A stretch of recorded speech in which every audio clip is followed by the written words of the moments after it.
Hey, would it be? It's your boy Dre OG. Welcome back to the OG family. Make sure y'all smash that like button. Subscribe to my channel if you're rocking with the vibes and the content. But look, man, we got what archaeologist sites used to actually look like. A long time ago, people. Look, for people that just don't understand what the hell's going on. Let me stop. I ain't gonna do that to you. I ain't gonna search your intelligence, man. Some people need a breakdown though, but I'm just gonna let them find out, man. So look, man, we're gonna get into this video, man. Hopefully everybody's having a good day. You know what I'm saying? We're going through this thing called life together. Just know you have to manifest things. You have to actually implement plans. You can't wait on things to happen for you. Get out here, take what's yours today. You know what I'm saying? The right way. But let's get into this video, y'all. Sky-high citadel. Almost 8,000 feet atop a mountain in Peru's Urubamba River Valley stands the remains of one of the world's most famous ruins, the legendary Incan citadel of Machu Picchu. But when it was first discovered back in 1911 by American explorer Hiram Bingham, it was barely recognizable as a citadel at all. It's believed the Incans built this settlement high up, so it would be really tough to attack. However, this also meant that after they fled the city in the late 16th century, following a possible smallpox epidemic, it lay undiscovered for years. During this time, it became more and more overgrown, and because Incans didn't use cement or mortar, tree roots penetrated straight through the ruins, making the foliage incredibly difficult to get rid of without causing damage. Bingham and his crew were painstakingly careful though, and over the course of 4 months, they toiled away for hours a day clearing the unwanted plant life. When they were finally done, the team were amazed at the sprawling site they'd uncovered. And nowadays, after further excavation, the awe-inspiring ruin is even clearer. Of course, despite the dramatic improvement, it's still far from its 15th century glory days. Back then, it's believed the many stone houses were all in tip-top shape, with thatched roofs of dried grass. As well as residential houses, it had a farming zone, a sacred area, and a royal district where historians reckon Incan ruler Pachacuti Inca Yapanqui reigned from his palace. Really, it's a testament to the Incans' building prowess that any of it still stands today, considering how exposed the mountain citadel is to the elements. And knowing how flimsy some new buildings can be, maybe modern men should be taking a little Incan advice. Right.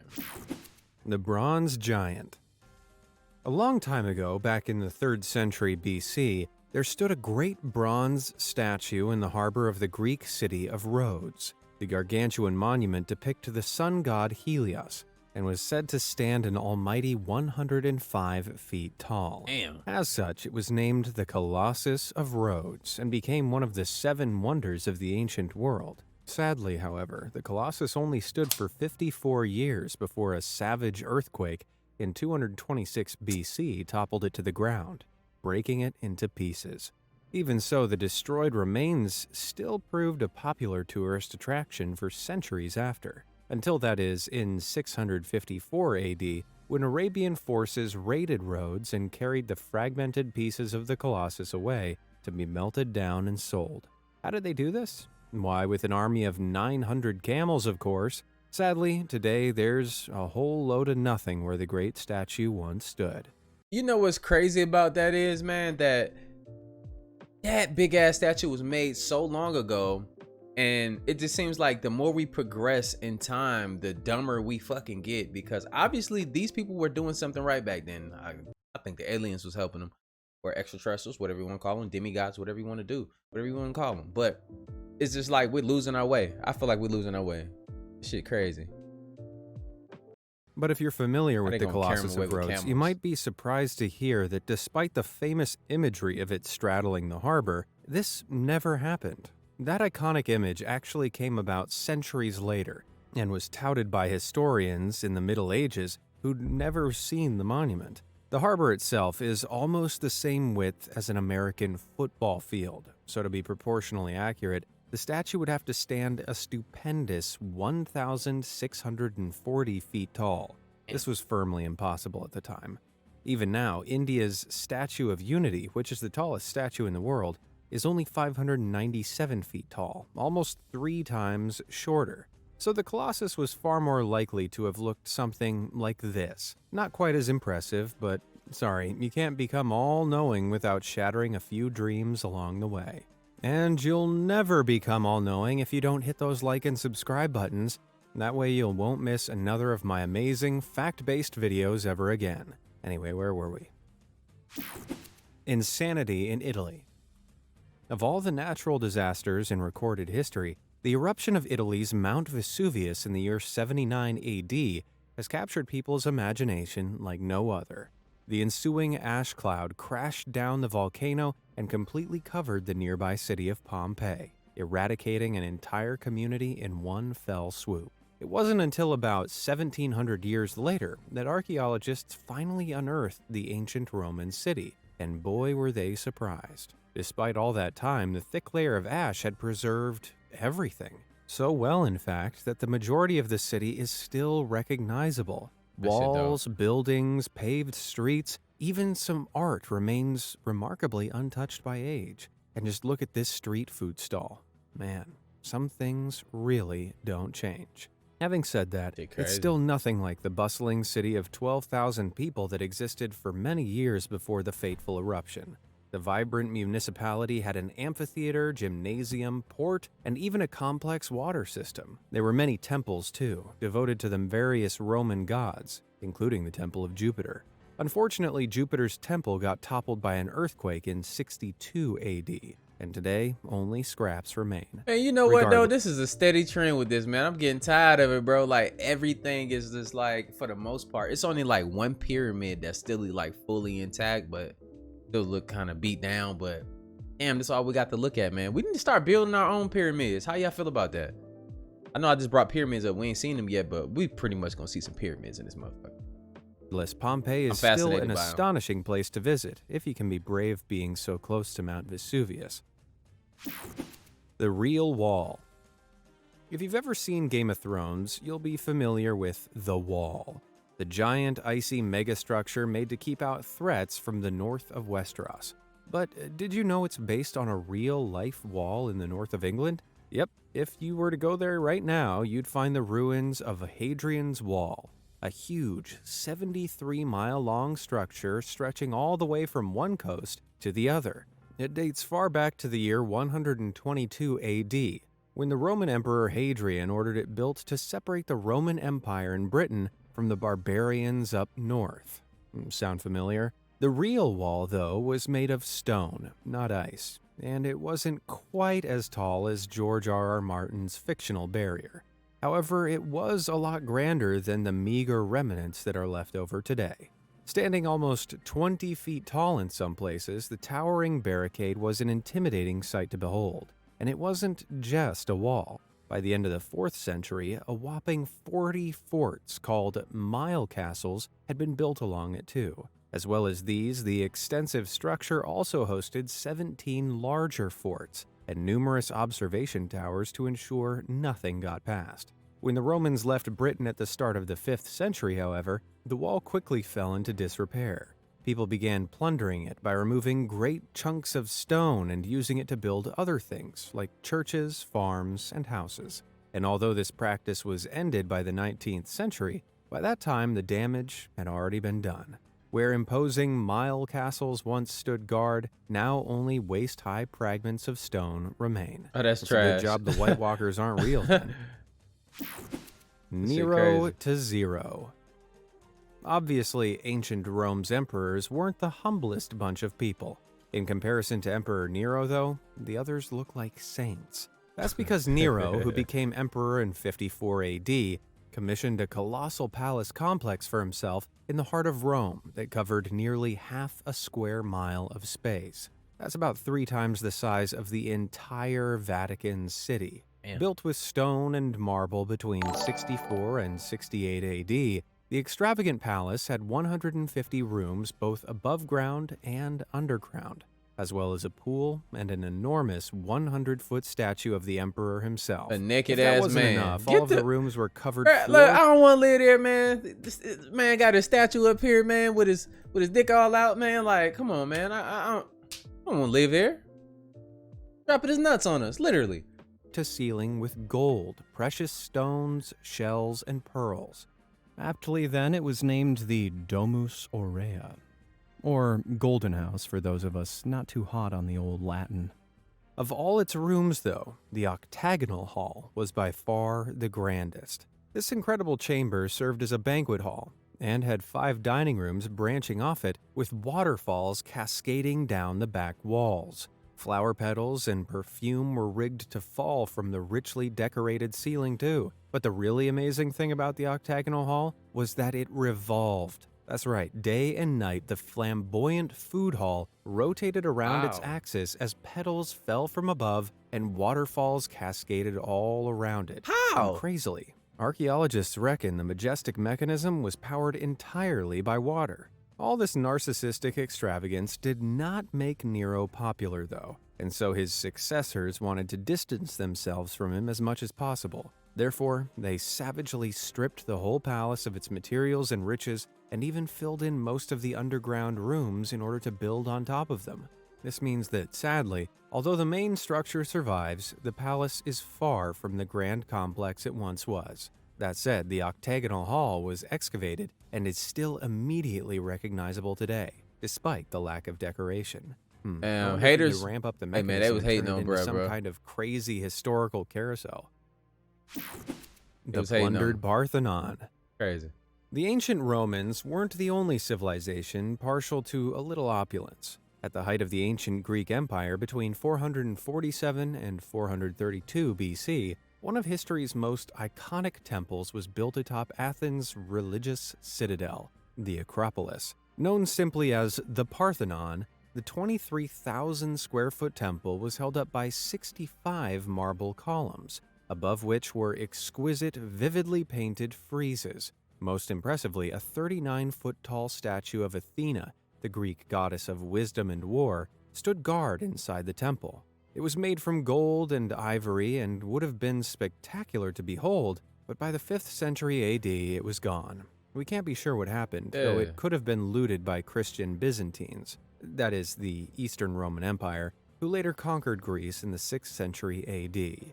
After they took Athens, they converted the Parthenon into a Catholic church and destroyed many of the carved friezes. It remained like this until 1458 AD, when the structure changed hands once again. This time, the Muslim Ottoman Empire seized control of the Greek capital and made the holy building a mosque. Only a couple of hundred years later, however, Christian forces returned and launched another attack, bombarding the Parthenon make this shit up. with cannonballs. This would have been bad enough, but the Ottomans had been using the temple to store volatile ammunition inside. The cannonballs smashed into the ammo, creating a powerful explosion, which tore through the building and caused massive structural damage. And there's more. Later in the 19th century, British Earl Thomas Bruce visited the Parthenon and stole some of the remaining marble friezes and sculptures to bring back to London, where they still are today. Because of all this, it's safe to say the poor old Parthenon doesn't look quite as glamorous as it did back in its heyday, but even so, I'd kill to look that good at the age of 2,454. Hey, you know what's crazy about that though, man? That said a lot right there, man. You know, all these church people out this motherfucker, look, going to war, storing ammunition and shit inside the churches and mosques and stuff. Like, bro, like this has been used as a method of controlling war for a long time, bro. It's crazy.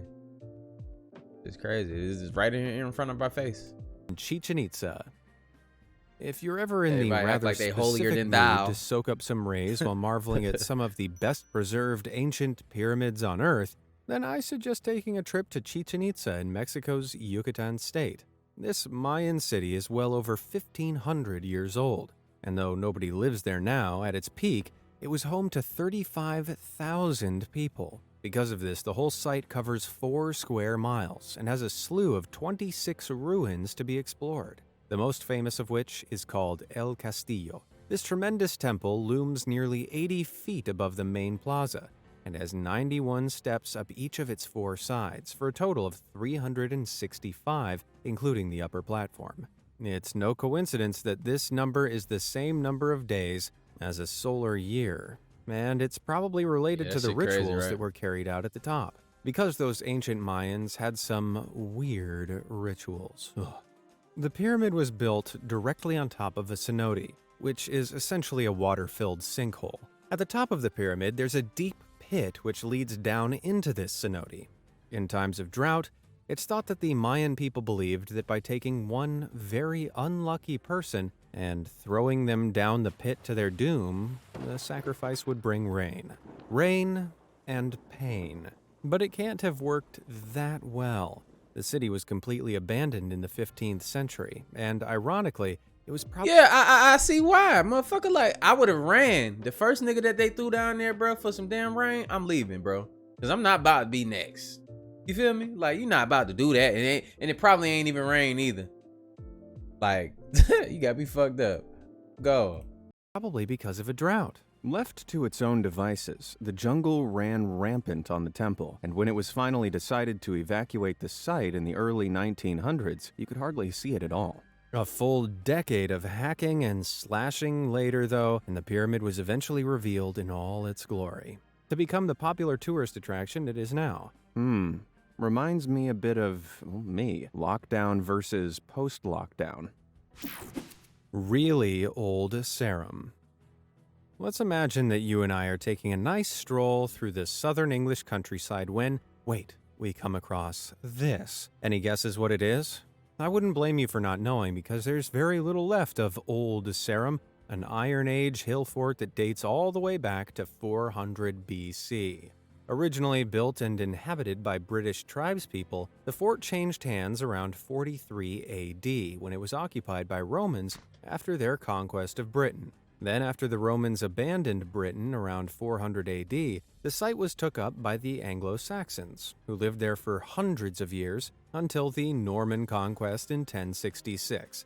Still with me? Right. Well, it was the Normans that made the biggest changes to the old fort. They're responsible for throwing up the motte, that is, the elevated mound in the center which the castle stood on. At its peak, around the year 1100, the site had become a buzzing borough, notable for the literate clerks that resided in the cathedral. However, bad relations between troops in the castle and the clergy led to the cathedral being removed and rebuilt a couple of miles south in Salisbury, where it still resides. Man, imagine having a disagreement so intense you moved an entire cathedral because of it. After this, royal interest in the site declined rapidly, and with it, the population. Until finally, in 1832, it lost its borough status and was deserted. And because so many of the buildings were made from timber, they decayed and were lost to time. Now, only a few clues remain that the once important settlement was ever there. Who'd have thought it, huh? Hey, man. People should go back and like inhabit places like that. You know what I'm saying? Go ahead and claim it, build the city up and shit and make it thrive again. I think it got some ancient bones. You know, we can find out some things from probably even living there, you know? Have y'all thought about that? No? I feel you. Great Giza. The oldest of all 7 wonders of the ancient world, the Great Pyramid of Giza, is still an awe-inspiring testament to ancient Egyptian civilization. Built as a tomb for the pharaoh Khufu around 4,500 years ago, it now serves as one of the most popular tourist destinations on the planet. But it wasn't always this way. When it was first built, the Great Pyramid didn't have the rough, jagged appearance it has today. Rather, it was smooth and shiny from top to bottom. This is because the Egyptians built a layer of limestone over the initial step-like structure and polished it so it gleamed white in the sunlight. That would have been dope. They even decorated the point of the pyramid in gold, making the original structure far flashier than it looks nowadays. But considering the gargantuan monument is made from almost 9,000 tons of granite, over 550,000 tons of mortar, and more than 6 million tons of limestone, how on earth did they construct it in the first place? Well, the workers would travel southeast of Giza to the Tura quarries on the other side of the Nile and hammer lines of wooden wedges into the stone.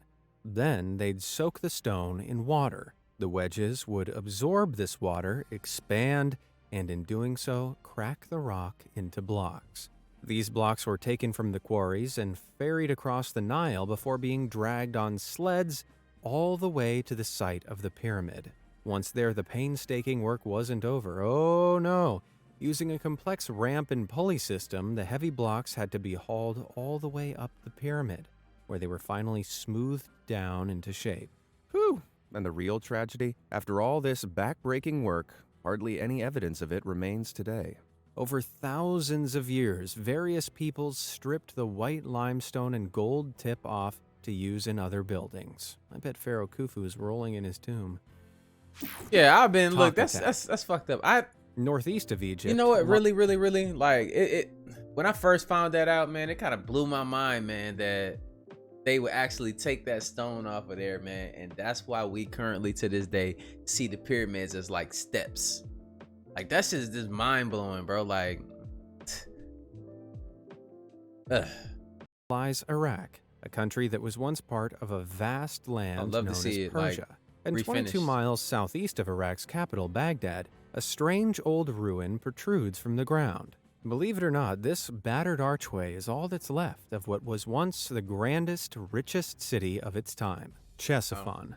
Founded in the 2nd century BC by King Mithridates I, the sprawling city was the jewel of the Persian Empire's crown for the best part of 800 years.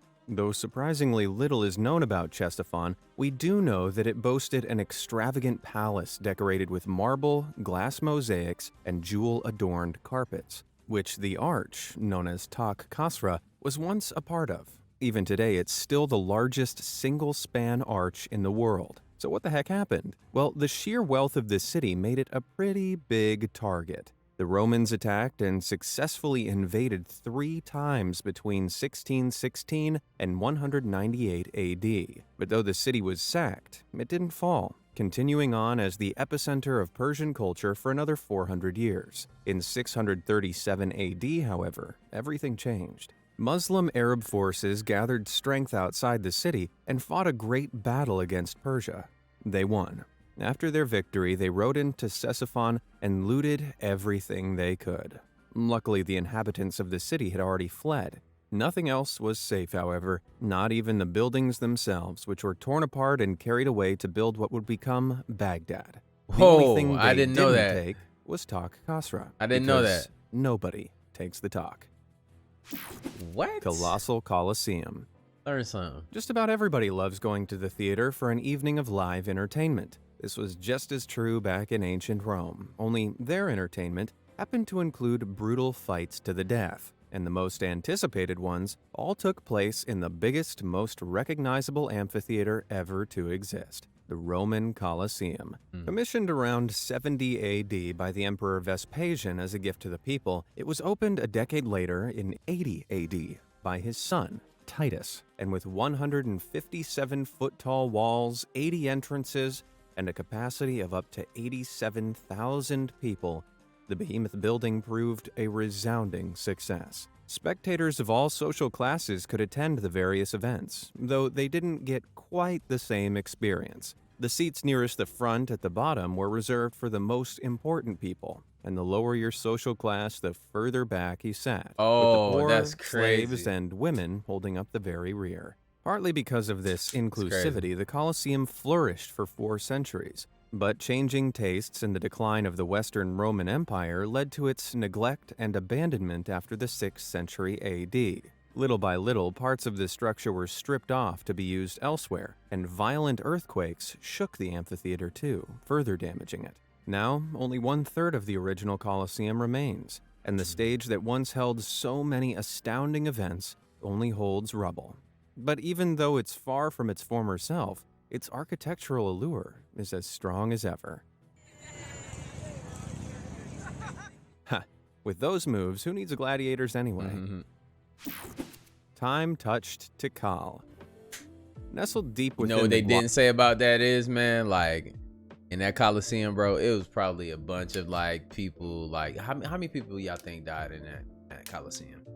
Because y'all remember how it used to be, how they depicted on the movies and stuff. They used to have people fighting lions and tigers and all this other type of craziness. Probably thousands and thousands that they were just watching for entertainment, watching people getting eaten and shit. Like, that's some raw shit right there. Guatemalan rainforest is a mysterious assortment of structures, standing in stark contrast with the nature around them. They make up the ruins of the city of Tikal, once one of the most powerful kingdoms in ancient Mayan civilization. Covering nearly 17,000 square feet of land, though, It's the imaginatively named TIKAL Temple II that's the most impressive of these structures. The temple was built as a mausoleum for Lady Kalajun Unen Mo, who was the wife of a Mayan king that reigned between 682 and 734 AD. At 125 feet high, it pierces through the trees. But back in the 8th century, it would have been even taller, at around 138 feet. And though it's remarkably well preserved for its age, it used to look a whole lot more vibrant, kind of like this. Yeah, if you hadn't guessed it, the Mayans loved red. They even colored their cocoa with it. The striking color scheme isn't the only thing that's faded over time, though. The temples at Tikal were also covered with intricately carved designs. Some have survived, like this mask, but sadly, many are long worn away. Even so, the site is still well worth visiting today, if it tickles your fancy, that is. Mysterious Mound. Wow. In the north of corny. Ireland, there's a mystical patch of land so drenched with history, myth, and legend that it holds a staggering 240 archaeological sites across its 2.5 square mile expanse. This is the land of Rathcrogan, where the very first Halloween festivals were held back in the 9th century. Alongside the myriad of other ancient sites, including a creepy cave that supposedly leads to hell, there's this. Okay, Absolutely so not. I know it doesn't look as interesting as a literal hell cave, but that innocent-looking mound holds more secrets than you can imagine. Like what? Measuring 300 feet across and 20 feet tall, it stands prominently in the center of the landscape, which means it was pretty darn important. So any guesses what it might have been? Here's a clue. About 1,500 years ago, it looked less like a mound and more like a huge fort. But if you remember old SARUM, hill forts look a lot more like this nowadays, which is entirely different. So you can throw out that idea. No, this isn't a fort. The Rathcrogan Mound was actually a gigantic ceremonial temple. By scanning the earth using special equipment, archaeologists have found evidence to suggest wooden ramparts and ceremonial henges used to sit atop the hillock. We don't know exactly what rituals took place within the hallowed hall, but we do know that those practicing them were ancient Celtic pagans. As such, the temple was probably the site of all sorts. Seers might have stood inside as they prophesied the future. Crowds of people could have gathered to offer up their precious possessions to the gods, and on very rare occasions, humans could have even been sacrificed. Oh, yeah. Grisly. That's crazy. But you'd have never thought all that just from looking at it now. So it just goes to show. Never judge a mound by its you know what I mean. All right, so this video right here, I have a lot of questions when I watch stuff like this, man. Do y'all think us as a people, do you think we were more spiritually connected to the earth back then? Because it seems like it was a lot more of just like they had seers and shit, people that was, you know what I'm saying, thinking about the future, people that can say they had visions of the future and what it's going to be like and stuff. Do you think that we can tap into that part of our brain, or were we on the right track back in the day and we're losing it now because we're relying on technology to do everything for us? How can we as people create computers that are smarter than us? That's hard. That's hard for some people to think about, you know. Hard for me to think about sometimes, you know, but are we going in the right direction? Were we more connected to the earth? Let me know in the comments down below. I'll see you on the next video. And like I always say, man, spread love because there's too much hate in this world. Love you guys. I'll see you on the next video. Bye.